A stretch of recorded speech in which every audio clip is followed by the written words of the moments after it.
Welcome to the Big Four Accounting Firms podcast, brought to you by big4accountingfirms.com.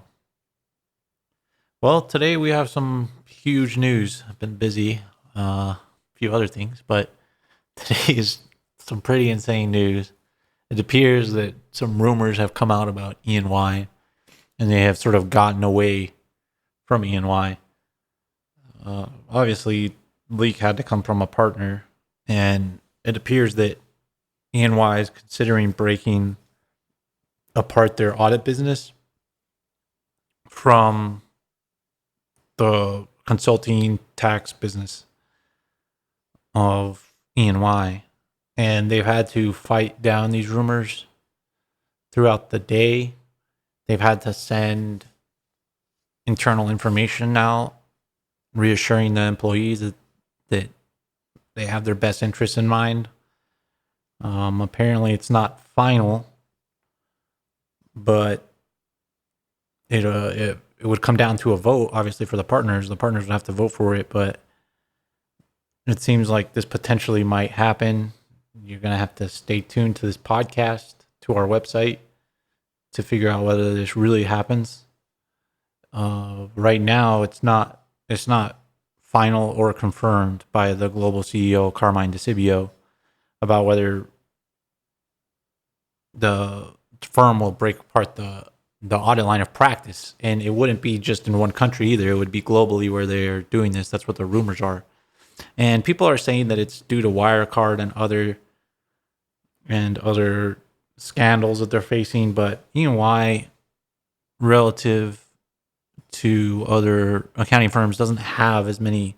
I mean, they have the Wirecard is a big one, but compared to KPMG, E&Y's audit problems are not as big. The only reason I would think E&Y would do this is because they want to grow their consulting practice and they have too many conflicts of interest. But I don't really see how that's different than the other accounting firms. And the main reason that I think E&Y might do this is to just break away from those conflicts of interest and grow their practice. E&Y has been focusing on the consulting because, unlike the other big four accounting firms, they break out more of the detail of their consulting practices, especially financial services, things like that. And so that would be the reason that they would do that. I don't buy it's accounting scandals. There's a lot of rumors, but those people, these media companies don't follow the big four accounting firms like we do.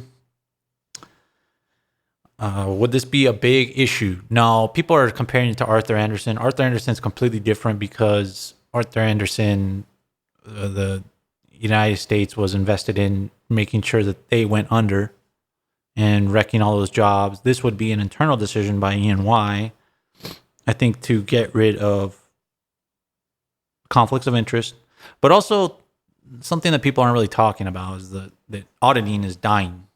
And that's my opinion. It's dying because of these conflicts of interest. You can't work on certain things. You have to go through audit committee approvals.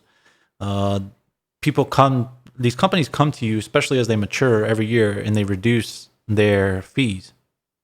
They want their fees reduced because you're doing the same thing year over year. If they're a mature company, then they're not doing as many acquisitions. The accounting policies, but also in Europe, just auditing has become too onerous. The regulators in Europe they go after the big four all the time. They come up with all these.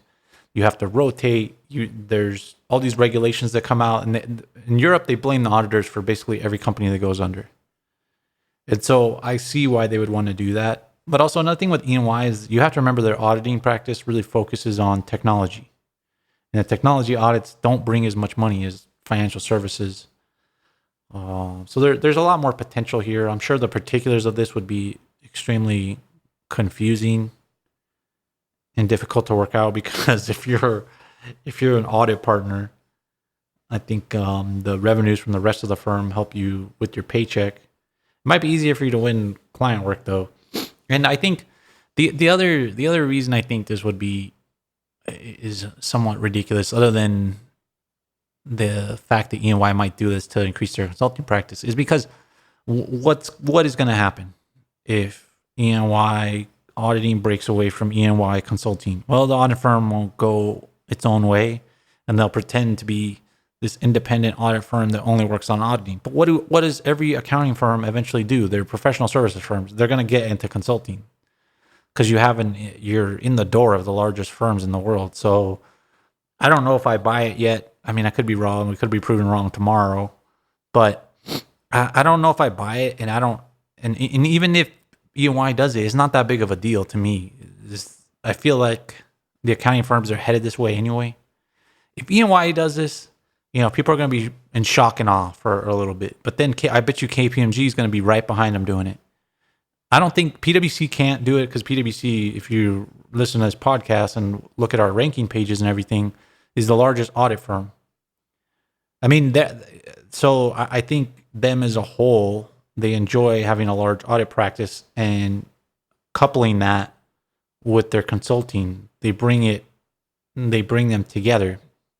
And as you remember, PwC already did this. So I think maybe that's part of the rumors here is because PwC has their new equation and, they have the trust services and these other services. And I think that's where these E&Y discussions are going. There's probably E&Y is trying to copycat PwC because PwC hits the headlines every day with new things they're doing. They're really just repackaging old things. So I think that's probably what could be happening here is E&Y is trying to figure out how to do the same thing. How to do the same thing to manage the conflicts of interest. I don't know if the selling it matters, but if E&Y does this, I think KPMG would be next.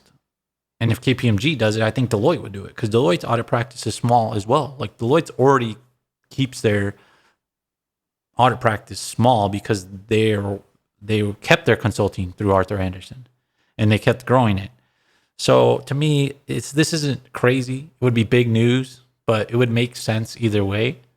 And I think all it would do is just create another large professional service firm that would eventually go from auditing to doing everything else. And it would create essentially we'd go back to a big five accounting firms.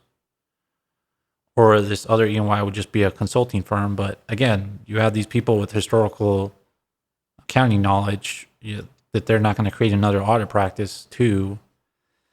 Or at least a smaller one, some kind of accounting services is foolish. And I think that's why I don't know if it makes sense from a business perspective. I think they're just exploring all options. I think they'll probably end up like PwC with their new equation.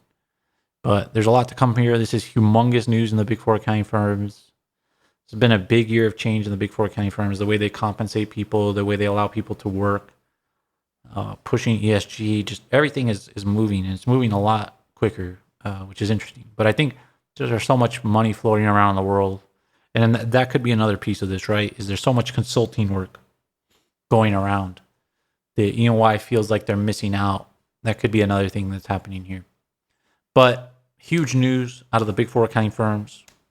Make sure to stay tuned. Make sure to subscribe to this podcast, subscribe to our YouTube channel, and check out the show notes for useful links. Thanks for listening.